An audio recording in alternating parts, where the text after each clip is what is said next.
కరీంనగర్ జిల్లా అభివృద్ధికి రాష్ట్ర ప్రభుత్వం కట్టుబడి ఉన్నట్లు రవాణా శాఖ మంత్రి పొన్నం ప్రభాకర్ స్పష్టం చేశారు. అభివృద్ధి జరిగినా జరగకపోయినా తామే బాధ్యత తీసుకుంటామని వెల్లడించారు. కరీంనగర్ ఫిలిం సొసైటీ భవన్లో కలెక్టర్ పమేలా సత్పతితో కలిసి నరేట్ల శ్రీనివాస్ విగ్రహాన్ని ఆవిష్కరించారు. గత ప్రభుత్వం స్మార్ట్ సిటీ పేరు మీద 100 కోట్ల బిల్లు బకాయిలు వదిలేసి వెళ్తే రాష్ట్ర ప్రభుత్వం చెల్లిస్తోందని మంత్రి వివరించారు. మిగతా నియోజకవర్గాల మాదిరిగానే కరీంనగర్లోనూ ఇందిరమ్మ ఇల్లు నిర్మిస్తున్నామని పొన్నం తెలిపారు.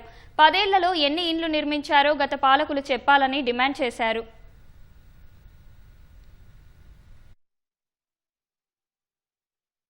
జరుగుతుంది, అధికారంలో ఉంటే పని జరగద్దని కాదు. స్థానిక శాసనసభ్యుడు కూడా మాజీ మంత్రిగా గెలిచిన శాసనసభ్యుడిగా ప్రభుత్వంకు కొన్ని అంశాలు రిప్రజెంట్ చేసే బాధ్యత ఉంటుంది. ఆ బాధ్యతను వదిలిపెట్టి నిమ్మకు నీరెచ్చినట్టుంటే నడవదు. కరీంనగర్ ప్రజలకు ఏ ఇబ్బంది కలిగినా ఆ సమస్యను పరిష్కారం చేసే బాధ్యత మాది.